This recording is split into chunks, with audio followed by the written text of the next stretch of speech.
All right, welcome to the Full Fletch Podcast. I am your main host, Justin Mulvaney, owner, Full Fletch Archery. I got with me my guys Brooks and Tanner. I'll let them introduce themselves in a second here. Um, yeah, welcome back again. This is episode 6. Really looking forward to this episode. Brooks, you want to introduce yourself here? What's up, guys? I'm Brooks. I am the newer of the hunters out of the three of us. I'm from Colorado, and yeah, that's just me. I'm just starting. I'm more into archery than rifle, if anyone's wondering. So there. There you go. Tanner. I'm Tanner Johnson from Colorado originally, live in Tennessee now, here in Justin. I've been hunting big game hunting since I was 12 when it's legal in Colorado. I've been hunting since I was 5, and I enjoy archery, rifle, and shotgun. All of the above. Yeah. Yeah. I guess I'll do a little bit better job introducing myself other than just the owner at Full Fletch Archery. Yeah. So, also a Colorado guy, but live in Tennessee now. So that's kind of where our, roots come from and how we all know each other being from Colorado. So, I know it's episode 6, but for the new listeners and, uh, those that didn't know already or haven't paid attention, there's kind of our background and what we do. Myself, I'm pretty much archery and shotgun only. Shotgun for uh, small game, birds, waterfowl, stuff like that. So pretty much archery only hunter. But yeah, so big thing. We'll probably start and end with it. Our Colorado listeners, especially, or even if you're not from Colorado, if you know somebody that's in Colorado, hasn't voted yet, hasn't done a mail-in ballot or what have you, spread the word. Prop 127. Brooks, you're the local expert on Prop 127. What do you have to Yep. share about 127? Well, I don't have a live vote tracker or anything like that. They don't like to do that here in Colorado. But but But yeah, 127, for those who might not know, you should know by now. I'm sure you do if you're listening. But the ban on mountain lion hunting, or is mountain lions, bobcats, and lynx. Um, and so they're trying to ban that here in Colorado like they did in California. So that's the big, big one this year. So vote no on 127. Tell them Um, why vote no. well, because if you get rid of mountain lion hunting or big cat hunting, whatever you want to call it, then next thing you know, they'll go after elk, they'll go after deer, moose, bighorns, goats, you name it. These people, the radical left here in Colorado does not care about you or anyone else. They just care about their agenda and their agenda only. And they will do anything they can to strip hunters from their rights. Because if you can hunt and you can feed yourself, you can't go off their system, or can't live off their system. At the end of the day, it's about power and control, money, all that stupid stuff. So that's essentially why you should vote no, because people will say, "Oh, well, it's just mountain lion, it's just the lynx, it's just bobcats." It's like, well, you can't hunt lynx anyway because there is so few of them, so you already can't do that one. And but bobcats is still like, that's a very rare tag to get. And then mountain lions is you already have to go through another course to even be considered to get a tag for mountain lion hunting here in Colorado. So they already have like some difficult ways to do it, but now they're just trying to full on ban it, thinking like, oh, they're just cats. Like, you shouldn't kill the cats. Like, what do they ever do to you? Blah blah blah. Yet we have a soaring mountain lion population here, which will, if it gets banned, the next elk populations will go down, deer populations, moose populations, you name it, and the cat population will soar. And next thing you know, you'll be downtown Denver. Now, I don't know if this has actually happened, but you could be downtown Denver, and mountain lion could just be walking all past and be like, oh, That's a mountain lion. Oh no, how did that get in there? Well, I wonder why. Happened in Oh, California. yep. Yep. But Yep. predators are just like any other species. You need to have population control on them, and it's good for any number for them to flourish and the habitat they live in to have some kind of population control. So Yep. same thing with wolves out there. When they were thinking about reintroducing wolves, they're going to destroy the population, especially in northern and western Colorado. Yep. Exactly. And I think I heard a story that a couple of the wolves have already been shot up in Wyoming. Maybe it was one. I don't know. It was two, but they cross state lines. I mean, they don't know the state lines, and Yeah. bang bang, a couple of them already been killed, and I think I one's been mean, killed here too. in Yep. hindsight, I think they're full of shit in saying that there were never really wolves in Colorado for the longest time because I hunted when I lived in Colorado and as a teenager hunting elk up in near Craig. They still do a lot of shepherding up there, sheep herding, and like we had walked up on a couple of sheep kills, but it's like I don't think a coyote did that, and I also don't think like even being 12, 13 years old, Hmm. a paw print the size of my hand at 12 years old. I mean, I don't know of any coyotes that have paws that big. Yeah. So I mean, there's definitely wolves here. They didn't need to reintroduce them, but there's obviously there's an agenda being pushed here, and ever since the state turned blue, it's just constant. I don't know how I want to say this. It's just attacks. It's just attack. It's the attack on people's rights here. It's a constant attack, and it's sad. It's pathetic, and hopefully we get a big win on Tuesday, which is in 2 days, which is wild. Hopefully we'll get a big win, landslide win, and then the politicians here can be like, okay, well, looks like we really can't do that. People actually give a shit. So, That's the hope. That's the hope. mhm. So spread the word, Colorado folks. We're spreading it to you. Spread it to other people in the state. And again, if you're not from Colorado, still let people in Colorado know. It Mhm. is important, not only for the residents of Colorado, but also residents of other states. Because, you know, if it were to pass, it could only lead to problems in other states. So, um, yeah, we'll bring it up again, just a reminder at the end. But yeah, vote no on 127 in Colorado. So um, I think that covers that. The big topic of the day. We kind of wanted to get a little bit away from the gear talk. We've done 2 episodes in a row of gear talk. Obviously really good episodes, and we kind of chopped it up real good. We'd like to dive deeper into certain aspects and some pieces of gear. So we'll save that for later episodes. But um, today we'll talk about finding a place to hunt, finding an area to hunt. So, um, I'll kind of kick it off here. Initially, what I guess my process and Tanner and I have kind of worked together in a lot of it. When we're in an area, now backtrack half a step here, for at least myself, big public land, like almost public land only. Um, Not that I'm afraid of door knocking, but there's a lot of public land around here that it's worth the effort and energy to go and try to find public land. So, pulling up whatever resources you have to find the public land for us, Onyx and Spartan Forge. I use both, just because they both offer different things. But finding the public land on Onyx, and then from there, you have the wide map where you can see all the different public land spots.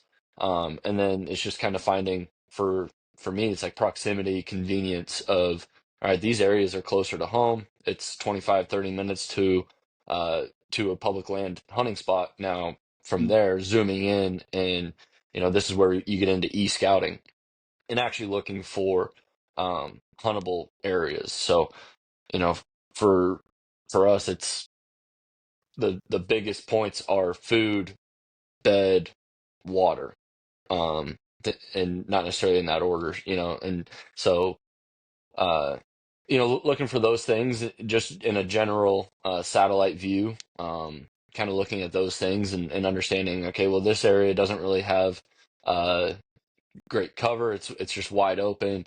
Probably not going to be great in this area, so we'll kind of leave that alone for later. And looking for more cover, and then also getting into like topography and things like that. But broad basics. Looking e-scouting, trying to find just a general area. Um, Onyx is huge. So, um, you guys have any comments? What apps do you guys use, Tanner?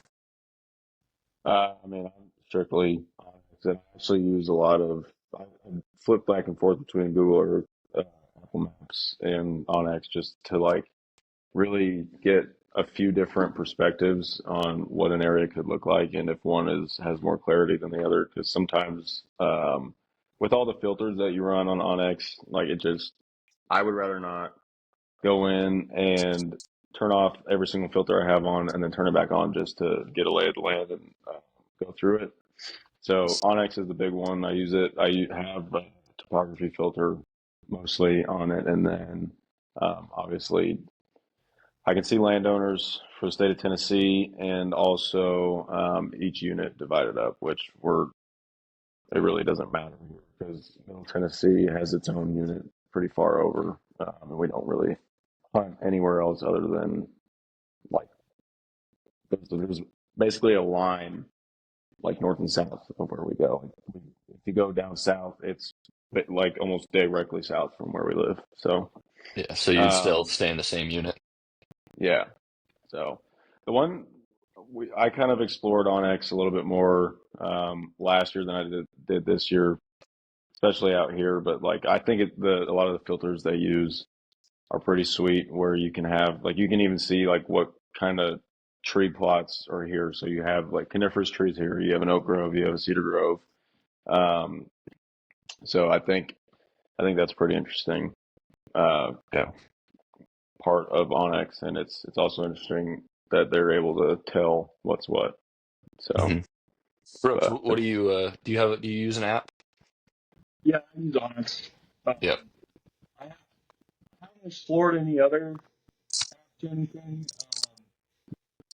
One of my buddies, he's a big rifle guy.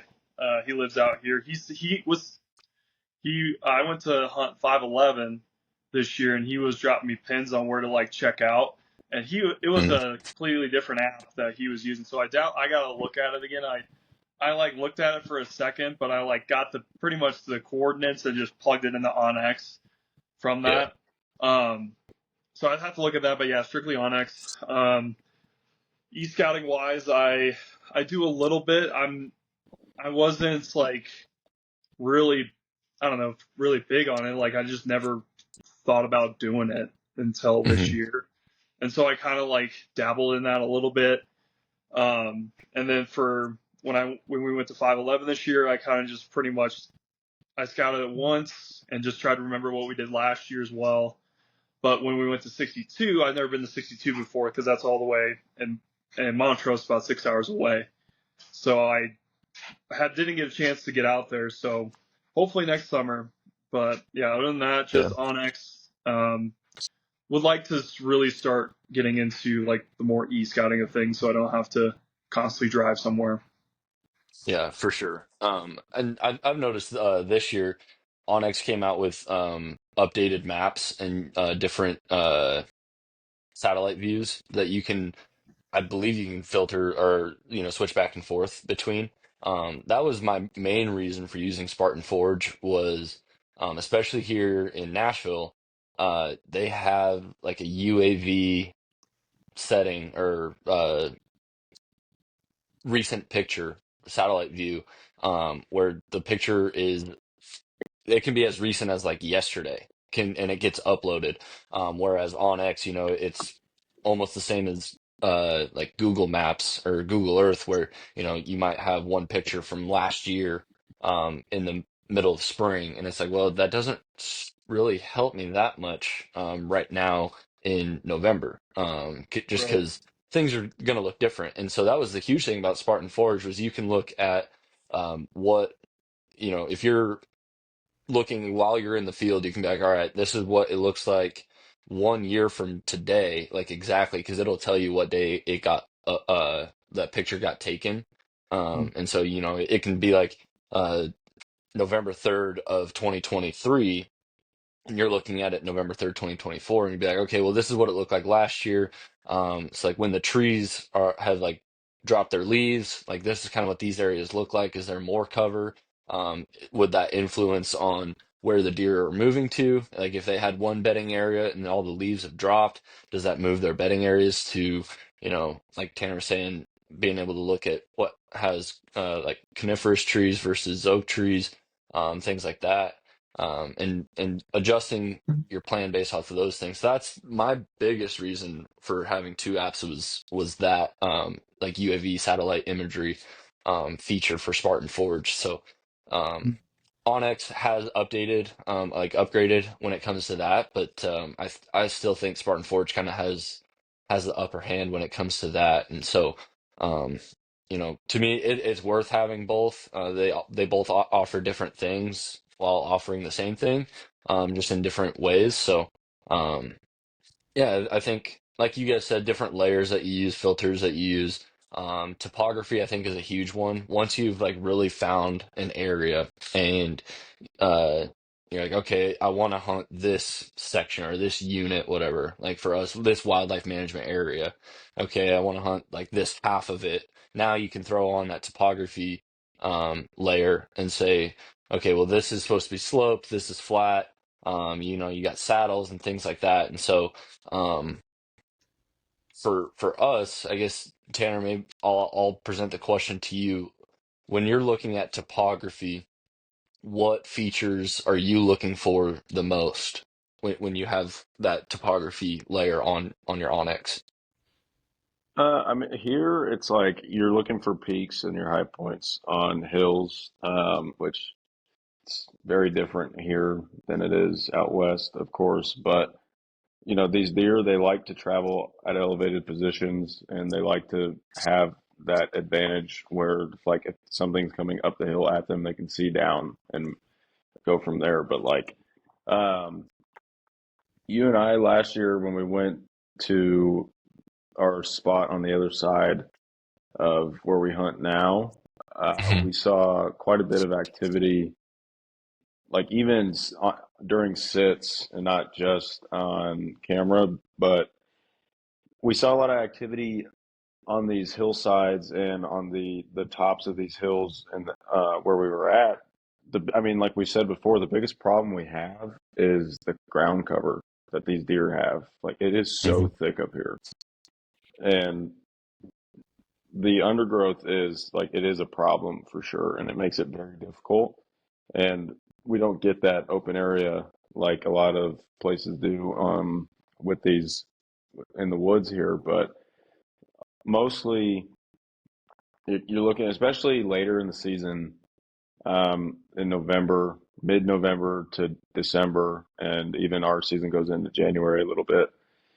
You're looking for these travel corridors that these deer are going to go through. Whether, I mean, mostly, I mean, obviously, you're looking for where a buck's going to travel from um, to bed or to water or food, whatever, or what's going to be the safest route for them. But uh, hilltops, a lot of people talk about thermals, and I'm still kind of learning what thermals are and like Mhm. how it really makes sense. But basically, it's an area where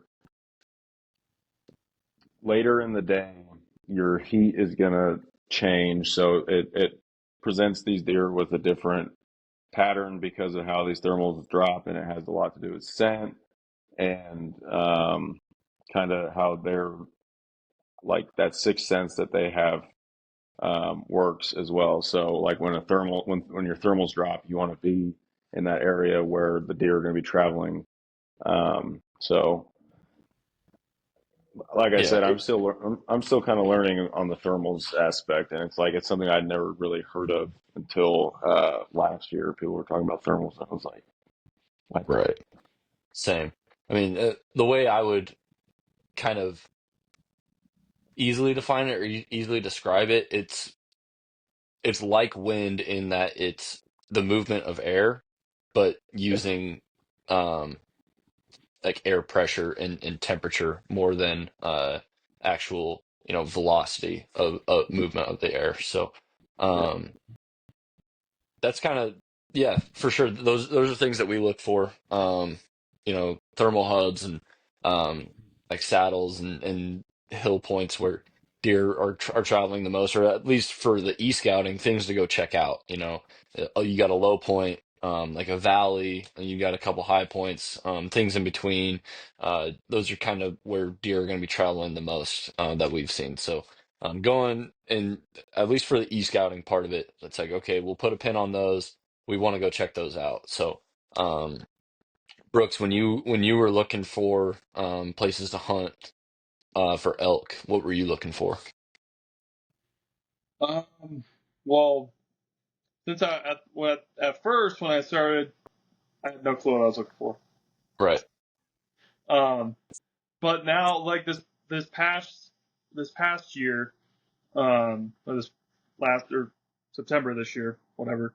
When we went up to 62, I was really just trying to. I had the topography filter on, and I was really just trying to find, okay, where are the like possible openings that we could potentially find them at, or they'll just be walking through, or okay, is there like a ravine area where we can like get really down in there to see if like, hey, can we just sit here for a little bit? Because there's a bunch of water, a bunch of bedding areas down there too. So it's like, okay, can we like, I don't know, surprise them in a way? Hmm. But at the same time, it's like, hey, what are the thermals? What is the wind doing? Should we come? Like there was this one morning where we went down and we got on this elk right away, but the wind was not in our favor, and within 15 minutes it was busted. And if we would have Hmm. just came in, we would have gone a little bit more down the ridge and came in from the same direction, came in the same direction, but just further. I We think we probably would have had a better shot.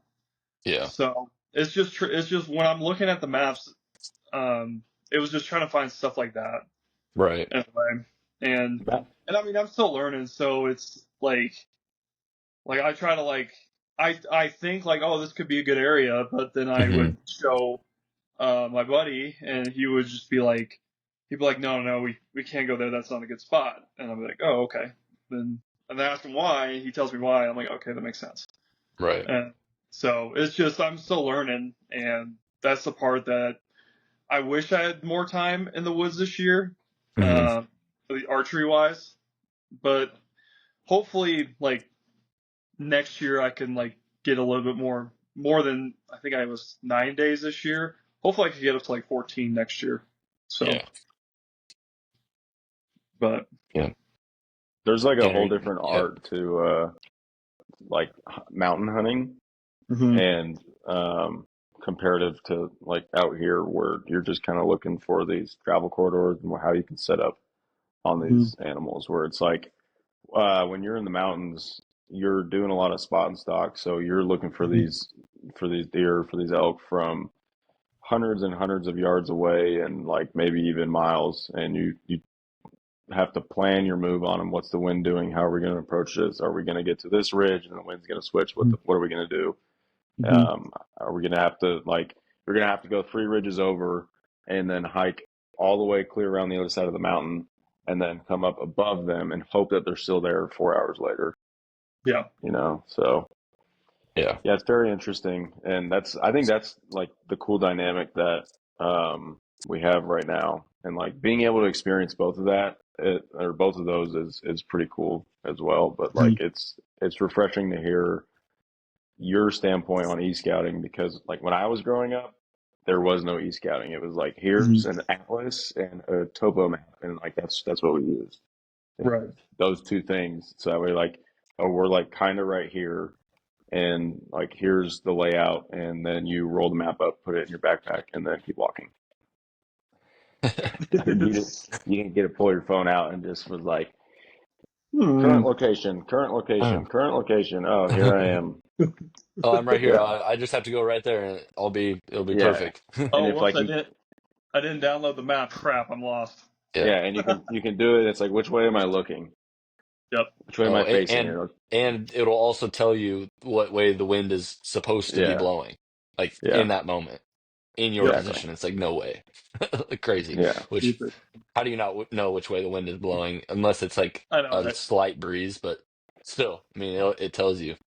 Well, Um, I'm sure we all have. Sorry, my face is in the camera. Um, we all got one of these, so it's like yep. I hope Just we know which way the wind's blowing. right. Give yeah. a little test there. Let's see. Yep. But Let's check. you, See the wind you, blowing down you here. still got some It's little gonna air it's gonna movement be down Oh, blowing this going way, going up. Whoa. up. Whoa. Yeah, Lord. well, and so that's the other thing, like the wind checker, you can use that with your thermals too. And so um we'll kind of get into reading the wind and using or as far as like scouting side of it goes. You can use your wind checker to check thermals too, because like I said, it is air movement.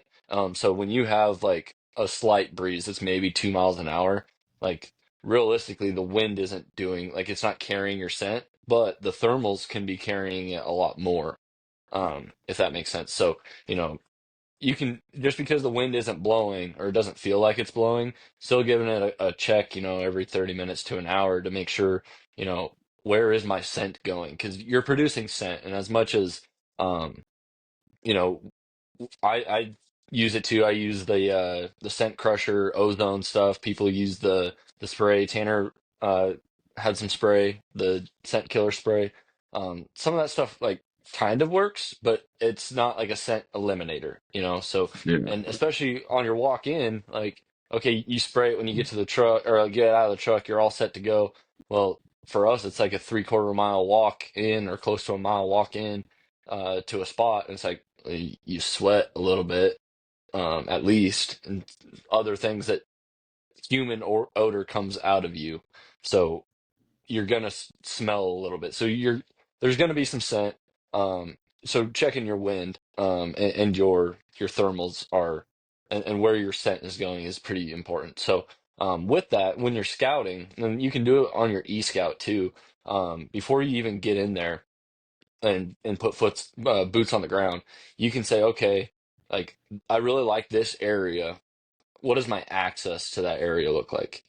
Like right now, I have one spot that I'm fortunate I get off work early enough I can go hunt it during the weekdays, and it's way less access. Like a lot less people hunt it, and so. But anyways, this spot, the only good time to access it is when there's a south or a southwest wind or a west wind. Like if if I really want to get in there, a west wind would be fine, but a south to southwest wind is like ideal. So Tanner was just like wanting to punch me through the phone because he'd be like, "Why are you not sitting there?" Because I'd like send him like, "Oh, just got a picture," and it's like, "Aren't you sitting by it?" Well, no, because it's a north wind. Well, how are you gonna get that deer if you're not sitting by it? It's like, Hey, well, because that is true. But one day you said you were too scared to go back there because you didn't want to bust them out, and it was a south wind, it and you was. Oh, had so such a nice deer walk right in front of your camera, right before yes. right after I said that. I said, "What are you doing?" Yeah. So my other excuse is I got there and I heard movement in the woods 30 yards from me. And so I don't know if I kicked a deer up out of bed and he could see me or she could see me, whatever. But I heard movement in there and I was like, I don't want to go in there because I don't want to ruin it. And then I got up in there and I had deer at 82 yards, and then I had another pair of deer at 120 yards, and it's like, well, and then that one deer the good deer walked right in front of the camera, and it's like, oh, I should have gone to the camera, but I was too scared. I didn't want to ruin my hunt by getting in there. So I don't know. Maybe a lesson learned there. I don't know. But anyways, wind and picking spots based on wind as well. So understanding that, this one spot I only have access with a south wind. So I need other spots in that area. If I want to hunt that general area, I'm going to need spots that allow me to access them with other winds because it's not just going to blow out of one direction. So I feel like that's an important thing, and all that to be said, where the food is and where the water is. For us, the big food sources are whatever crops. Like for us, we get it is public land, but there are agriculture fields. Like a farmer farms that land. Last year it was corn. This year it was beans. The beans stayed out and stayed green a little bit longer than I was expecting, but you know, that was their food source for the first couple weeks of hunting season. And now where I hunt during the weekdays, that has all been harvested. So they did their harvest and it's all out. So their food source just changed because like there's some green stuff in the field, but they're not eating it like they were the tops of those beans. So their food source has changed. It's pretty much all acorns the rest of the year now. And so going to that, if it were legal, sure. If it were legal, but yeah. So um, right now, like especially in that that's the spot that Tanner and I hunt. Those beans went bad, and they haven't harvested them. I don't know why, but those beans went bad like 2 weeks ago, 3 weeks ago, and the deer have not touched them. They were ready to cut really early. Like Yeah, comparing it to a bunch of other fields around here that were planted with beans, like they were ready to go. I'd say like 4 weeks earlier than everything else, and that could be a number of things, variety or date planted, whatever. But I mean, they didn't have a total lack of moisture, and it was a good stand of beans. And I don't know if it's just like the guy that farms it's kind of a get to it farmer. If you don't know what that means, it's he'll whenever he gets to it. So, but yeah, like even when we were talking that when that hurricane came through and kind of gave us that little wet spell for a few days, even at that point they didn't have a ton to eat on in terms of the beans, and like there were green patches in them, but it wasn't anything like it was the week or two before that, where they were super green and they had a lot to eat, and they were just kind of like, ah. yeah, yeah. Plus, So understanding what their food source is and where the food source is going to be. Like for us, the food source changes as soon as those crops are harvested or are no longer green. So, yeah, when there's no more corn or when those beans stop being green, that's when their food source changes. And that's for us, we have to find a different what food source are they going to next? And for us, it's acorns and finding where is where is a good batch of acorns coming down.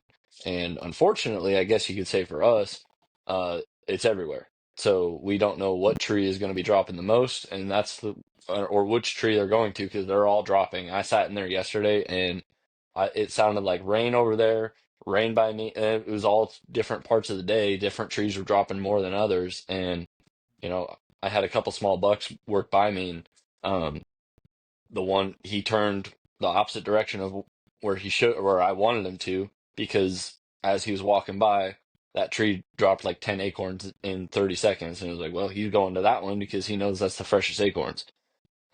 Whereas if he would have come 5 minutes earlier, the tree to my left dropped just as much, and it would have caused him to come that way. So it's chaos of acorns, but going back to it, food source, and knowing that for us, you'll have to change where you're going based on food source. And you can yeah, see that in e-scouting as well before you even get boots on the ground. So um, yeah, for sure. And the other thing that we definitely have to fight against as well is once these crops are gone, these deer definitely hang out on private more, and they're in these fields and they're munching on grass because I mean the grass is still green here right now. It yeah, hasn't been cold enough for it to go to die and be dormant. So on one right, side of these ag fields where we hunt is public ground with woods and acorns, and then the other side is a fence with green grass and a place where they're not going to get bothered. So it's just kind of the constant battle of getting into deer on the right day and getting into their beds. yeah. Um, Brooks, as far as for elk and what scouting you've done, were you guys kind of basing it off of food, off of water, off of bed? Like, what were you guys looking for the most? Um, Because let me backtrack. Like for elk season, when archery's going, like you're right at pre-rut and like kind of in the heat of rut. So Mhm. things are different during that period of time. You don't Right. have the early season like us whitetail folk have. Like Mhm. you have your early season is while you're still scouting, and then like you get in when it's like right in the middle of pre-rut to towards the end of pre-rut, and then you're in the rut during archery season. So what are you guys looking for the most? I think this year what we were looking for the most is just um, mostly water, I would say. But also, are they even talking too? Yeah, for sure. Like, That's a huge part of we'll elk. we'll rip out bugles, and if we don't hear anything, we'll move on. Hmm. We were lucky enough that we every single morning this year we would rip a bugle, and elk would answer right away, and so we were gone. Yeah, Um, Now, that this it's elk is just so tricky because like you can be in a spot where you think, oh, they're definitely going to be here because there's water source, so it looks like a bedding area, blah blah blah. But if you call and you don't hear anything, unless you want to sit there for however many days, like there's really no point. right. So it's kind of just pretty much just try to base it off. Okay, where are they talking? And is there like a consistent place that we've seen them essentially? Hmm. So that's kind of like what we did this year, and um, we were lucky to be on elk every single day. Just Yeah, we got within 40 on one, but couldn't pull the trigger just because it didn't have a shooting lane. So right. so yeah, that's kind of like I mean this year I'm sure my my tactics will change next year. The Oh yeah, more experience I get. So. right. And I feel like our approach, like we're gonna basically wipe the slate clean and be like, okay, yeah, we have these areas that we obviously where we got our does, we like that little spot, Mhm. but there's a whole wildlife management area that we haven't had a ton of success on aside from that one spot, and so it's like Mhm. we have so much more to learn about this area. It's Mhm. different terrain than we're used to. So we're gonna basically be in the same boat of like, all right, we're gonna wipe the slate clean. We're gonna keep that pin there because we know that's where deer have gone before. And we have a ton of sign there, and that'll get to the next point of boots on the ground scouting. But um, Mhm. we're gonna wipe the slate clean basically, like we did again this year, and be like, okay, what areas look like it could have deer? Um, from early season all the way to the rut because that's when we get to do our most of our hunting because once basically the rut hits, it's muzzleloader and rifle season, and we're not huge fans of being out there during that time, but when Yeah. we want meat in the freezer, we're going to go out. But um and those we just kind of scout on the run and adapt on the fly. But I hope we yeah, can see so Elmer Fudd walking through the forest. yeah, busting hunts like we had Yeah, last year. Yeah. So, yeah. um, yeah, I would say things that we look for. Obviously the terrain features, food and water. For us, again, like we have water everywhere, so that it's hard to base, for us something off of a water source because they have a whole creek that runs down the whole length of it, and then there's a giant lake that it all connects to. And Mhm. yeah, we could maybe think that they go to that lake, but we don't think that that's what's happening. So, Mhm. and plus, like Tanner said, there's private right there. Who knows if somebody has something that they're drinking off of, eating off of over there. So, Cattle. I mean, um, it could be as simple as a yeah, stock tank. Somebody has yeah, cattle. But Mhm. I mean, last year, because the water level was so low, like we saw deer tracks on the beach. But this is kind of me connecting some dots between elk hunting and deer hunting here, as we were like, they're definitely coming down to water, but like we don't know when. But like yeah, Mhm. during elk season, they're not leaving the top of the mountain until it's basically dark out, and they're going down the hill to get water, and then they're going back up. Mm-hmm. and when it's dark. And deer here, it's the same. It's they're in the middle of the night, especially later in the season when they're much more pressured. They're moving at night. They're going down the water at night, and they're out in the middle of these fields at night because they don't have 25 different people every day pressuring them. Mm-hmm. Um, but yeah, like Justin was saying, it's kind of a guessing game for us, but we have. I think we're on a really good track right now, and like if we don't make it happen this year, I think next year has good potential for it to happen. Yeah. Um, So I think that kind of covers the e-scouting, like scouting before you actually get to scout, before you get Mm-hmm. to the traditional like boots on the ground. This is scouting. That's kind of what we look for when before we even decide, all right, I'm going to drive my truck and get out of the truck and go look in this spot. Like that's what we look for. So I guess any questions, comments on e-scouting, Brooks, Tanner, anything on those? For right Mm-hmm. now, no. I'm No. always trying to learn. Right, for sure. I mean, again, we'll say it again. We're not the professionals. We just admitted that we're we struggle. We've been struggling with finding great spots. We found one good spot. But we're definitely not professionals at this. We're all learning on the fly. So, Yep. I guess now getting into actual physical scouting. And this kind of leads up into for us, our early season in Brooks, as much as you guys can, getting up into your areas into that pre-rut. For the scouting side of it, boots on the ground. Um, we're just looking for the freshest sign. Mm-hmm. For like before the season starts, you're not going to see rub lines. You might be able to see some old rub lines of like, okay, well, there was maybe some rut activity going on in here. Put a pin there for maybe when it gets to the rut, look to see if they use that line or that area again for the rut. Um, but other than that, like you're looking for some scrapes because deer will use a scrape occasionally, like year round. So that's just kind of their communal like area place to communicate. Like, hey, there's some deer in this area. Obviously it's different. They use the scrape differently when it comes to rut and stuff like that, where it's like, hey, I'm the big dog in the area. Uh, Mm-hmm. just know that I'm here. They'll use it for that. But looking for scrapes and looking for um actual physical sign of deer because you can e-scout a place and be like, look at like all the thermals are great here. You've got saddles for like why are they not like what they would travel right here, why would they not travel right here? um like you could have every reason to believe deer would be in an area based on Mm-hmm. e-scouting, and then you get there and it turns into the game of where is the physical sign?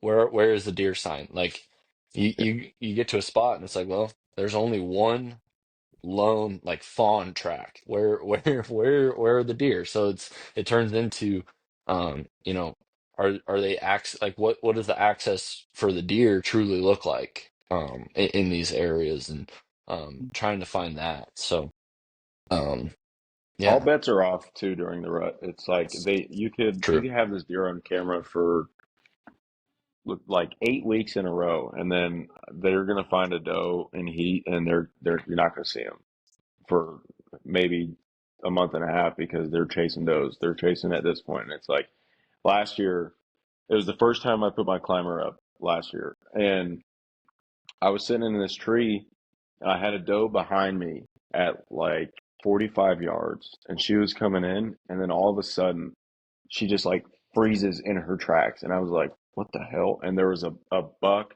like 40 yards past her, and he was working the shit out of her, and I had no clue, and had I not like she not froze, I would have had no idea that he was there, but they were like back and forth in a zigzag, like playing freaking tag for 5 minutes, and then all of a sudden they were gone. So it's like he just happened to roll up on her while she was coming through. But I mean, they could be in this area and then they're gone. So it's just like we kind of hope that they're frequenting and they're also like coming up on somebody else's scrape at a pivotal time, and it's like they're like, oh, well, this homie's around here. So I'm I'm trying to fight, dog. You know, which Justin's big into rattling. I'm not. I don't. I mean, I don't really have anything to rattle with, first of all, but also like I've never really done it. So, um, Yeah, but that's another conversation for another time. But yeah, it's I think there's a lot that can change during the rut, and it's like you just kind of have to like there's sign here. Hopefully we get one that rolls through and is chasing, and it'll present you with an opportunity. right. Brooks, how much boots on the ground scouting did you guys get to do going into your archery season this year? Oh, like a couple days, A couple not days. much. What all did you guys look for? Just looking for the Just actual physical elk? just fresh signs, kind of like you were saying earlier. Like how fresh is the poop? Is there um any like foot traffic? Is there just stuff like that? And then if what where are the bedding areas? Um where could they be going? Like at night kind of thing. I don't like kind of just Hmm. trying to figure out. Okay, where exactly are and we only really did that in 511, so it was just right outside of the front range. Yeah. Um, I'd like to scout 62 next year because I like to go back to 62. Hmm. That was a fun one. So, Where but is the same, 62? I mean, I would very easily be able to find it, but I don't have a map in front of me. it's west of Montrose. Oh, it's way down there. Yeah, way out there. So, so yeah, that's what we looked for. Now, I did sign up for what's it called? Um, the Elk Collective by what were those guys' names? Dan Stanton, Mm. Brian Barney, those guys. They're doing the whole like just learning how to elk hunt and everything type of Yeah. like course. It's like I think it was like $70 for the year. I was like, Mm. that's worth it. Yeah. And just a bunch of just videos of just them talking about different things. So I'd like to dive into that even more. Yeah, for sure. Um, and learn that way too, and then be like, okay, like now I can do this while I'm scouting in the woods, and then do this while I'm scouting. So, Yeah. That's the elk shape guy, yep, Dan. elk shape, Yeah. yep, He's a killer. He had a bunch of success this year, it sounded like. yeah, So, seriously, like that, yeah, those. I think Brian had some pretty good success too. So yeah. all those guys, they're all beasts, man. Yeah, I think that's actually huge. Is like, I mean, there's a ton of resources out there now, Hmm. for us lesser experienced guys of, these YouTubers or whoever that, yeah, I mean, there might be a small fee associated with it, but like there is a lot of information that's being shared by a lot of people, and Hmm. most of it I would say is pretty good. So. Yep. I feel like that's huge. One thing, as you were talking about things you're looking for, um, I think a sneaky underrated thing that you're not necessarily looking for it, but like be on the lookout for, other people's trail cams. So, Oh you yeah. know, as you're going through, it's like, okay, well, somebody put a trail cam up for some reason. Like you're on public land, when you're on public land. If you're on private land, Yeah. it's like, where did this trail cam come from? I need to figure out where that came from. But Right. you're Could on be a public, Yeah. gunner's. yeah, you're on public land. And it's like, okay, there was probably something here at one point, whether this camera is 1 day old or 1 year old, being in this spot, Mhm. like what is or what was in this spot that maybe I'm missing or is no longer here. Because there's a good chance that there was probably some sort of deer sign there. And being on the lookout for areas that have like a bunch of trail cameras, or is it just one? Why was there one here? Was Mhm. it like, and then again, you look at your emap or your apps or whatever, or I mean, if you're out in the field, you can maybe see an area that's okay. Well, something's like really thick over there, so you know I could see maybe this is like along a trail to a bedding area, or Mhm. we're only 30 yards from like an oak grove where there's just a bunch of oaks that might be dropping, that might be their food. once the crops are out. So just being aware of your surroundings, and I feel like for us, we've seen quite a few, and like you're just walking, be like, oh hey, there's a trail camera. Oh hey, there's another one. Oh hey, there's a cell cam. It's like, oh yeah. So there's definitely deer in this area, because other people Yeah. are setting up trying to see them. So yeah, I think that's like an underrated thing to, I wouldn't say go looking for them, but be like, hey, while we're looking for this sign, look to see if there's signs that other people have seen sign. Because if they were here once, they'll come again, and maybe they're not here now, but um, there's a reason somebody put a camera there.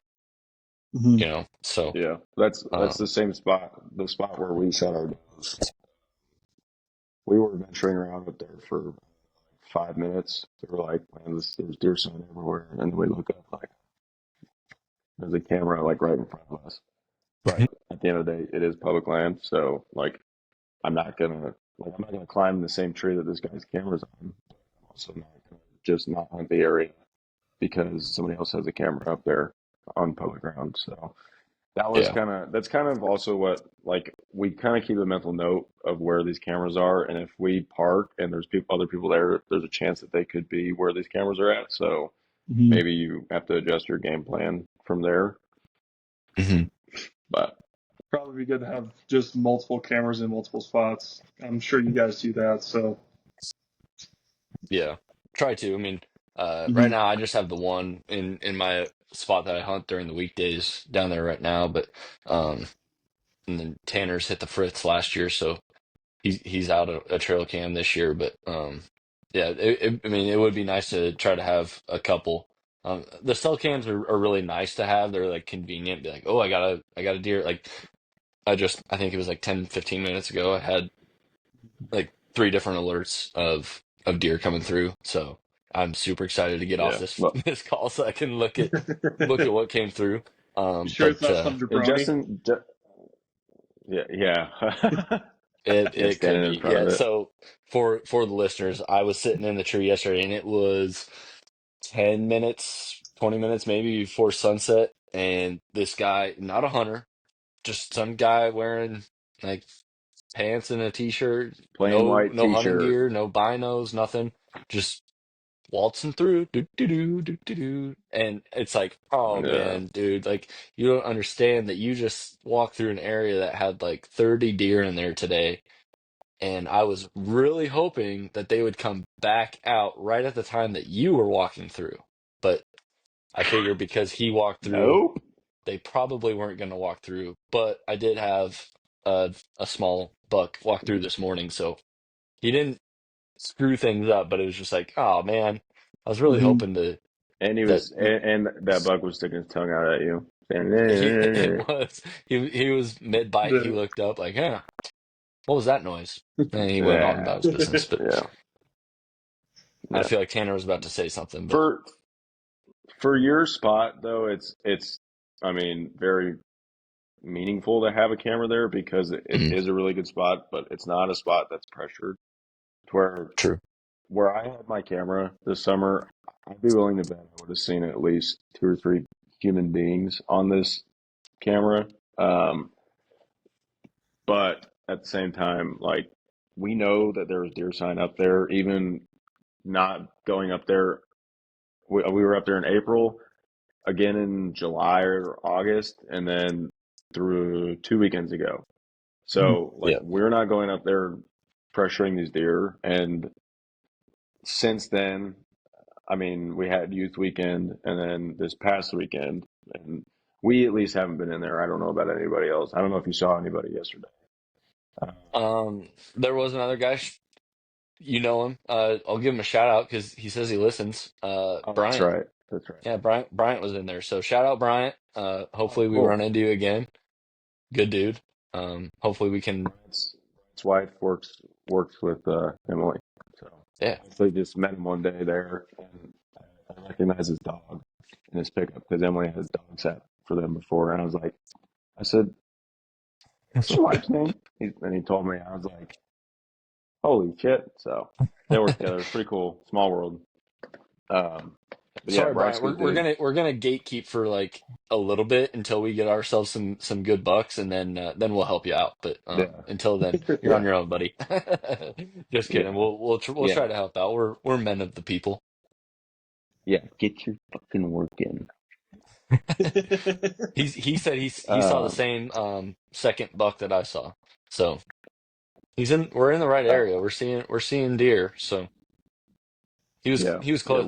I think he might have been like 50, 75 yards from me because um he said like at whatever time I saw him, he's like, yeah, I saw this deer at like that time. It's like I had just seen him like 2 minutes before that, so he hadn't have been too yeah, far because that deer wasn't running. yeah, So, but yeah. He sent me a couple pins, and I said, "Yep, those areas look pretty familiar."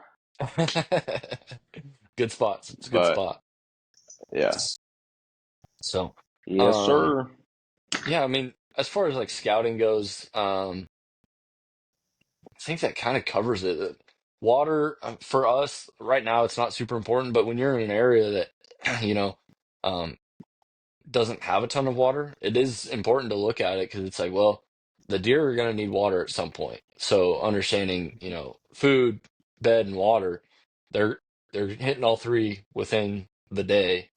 Where is that water going to be for an area that doesn't have a ton?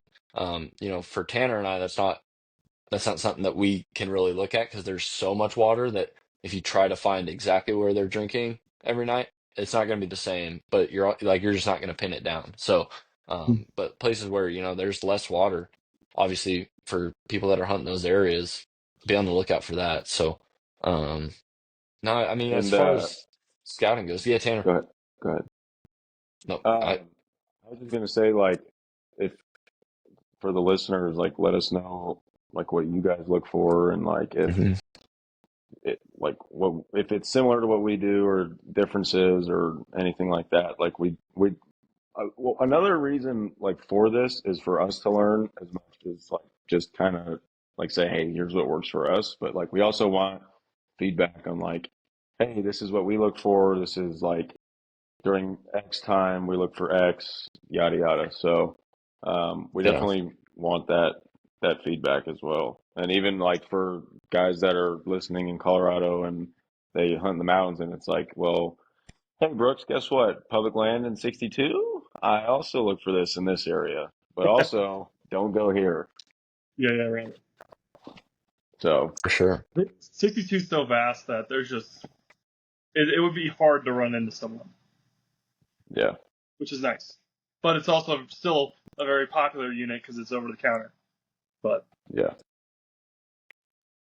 Sweet. don't go to Well, 62. yeah, yeah. It sucks. They it's don't supposed see any elk. There's no elk Get there. Don't go nothing. there. It's Brooks' little secret. So, um, Mm. scouting, summer, Well, preseason, and then early season yeah, scouting. yeah. Oh, Tanner, what do you got? One more thing. You were talking about scent killer, and I read something the other day that was actually pretty interesting, and maybe like a lot of people knew this. I didn't know it. Our scent killer isn't made to like make your scent go away. It's made Mm, to it kills the enzymes that deer associate like to people. So like mm, the odors that human beings give off, like those enzymes, that's what scent killer is supposed to like eliminate, like dogs, vehicles, candles, whatever, sweat. It just supposed to get rid of those enzymes and that deer recognize, and it's just like the smell's still there, but like to the deer's nose, it's not. mm. Makes sense. Knowledge is power. Yep, I smart. That's good information. Quality information there. Um, yeah. So scouting, preseason, early season, boots on the ground, e-scouting. Think we covered it. Questions? At least, yeah, I think we covered it on. Oh, gosh, I already forgot the phrase. On a very Broad. like we could definitely get super deep into it. Yeah. Yeah. Surface level. Uh, That's the word, the phrase I was yeah. looking for. There you go. Very surface level. That was pretty good. So Yeah. Awesome. Cool. Well, I think that'll kind of wrap that up, and then we'll bring it back around. We'll do the weave no on 127. The weave. The Yeah, there it weave. is. Good. The The wave. weave. Nice. It's all about the weave. Oh my You got to god. bring in and outs. Somebody cut his camera. Somebody cut his mic. Somebody get him. He's off the We hinges. have the best rallies. We have the best rallies. Nobody has better rallies. We have the best elk out here. The best. Oh god. So Yeah. Let us know what y'all think. yeah, for sure. Give us some No on feedback. Proposition 127. That's final time I'll say it. Vote Brooke, say no. it one more time. Vote no on Proposition 127, or I will not like you. Oh, that's a huge threat. Lord. Threatening the listeners. Yikes. Oh I god. like Yeah. everybody. Oh, that is true. He's like a dog. He's like a golden retriever. Like he's everybody's best friend. He's the golden retriever of the group. He is the golden retriever of the group. That's awesome. Um, anyways, yeah. To echo what Tanner said, listeners, give us some feedback. Drop likes, comments, shares. Leave us a review. Spotify, you don't get to leave any comments with your review, but we'd appreciate 5 stars, even if you hate us. It just I gets our word out. I thought you Like and could leave comments subscribe. on Uh, Spotify. not on a review, I don't think. Oh, I thought. Never mind. I guess you can You, leave you, comments on the episode. yeah, you can comment on the episode, but you can't leave a comment like with your review. So you can be like five Oh, stars. Brooks is the best. Justin is kind of ugly, but really good listen. Um, and then Tanner brings the energy. Leave that in the comment. Yeah. So. Yeah. Leave that in a comment. leave the energy. Say it to my face. um, yeah. So, I'm not afraid of anyways, you. leave the likes, leave the comments, share it with your friends, family, whatever. If anybody that you think would like to listen to it, share it with them. But Like yeah, and leave some subscribe. reviews, subscribe, YouTube, all that good stuff. So, with that, we'll close it out. Fullfletchedarchery.com. Go get your custom arrows built by yours truly. We'll get a hold of it, or I'll get a hold of you, and we'll set up your ideal setup, what you're looking to do, and what you hunt, and kind of what you're looking for, and we'll build a perfect arrow for you and your setup. So, yeah, fullfletchearchery.com, Justin at fullfletchearchery.com. Get a hold of me and we'll get you set up. That'll put a wrap on the Full Fletch podcast. Thanks for listening. Thanks for listening, dudes. And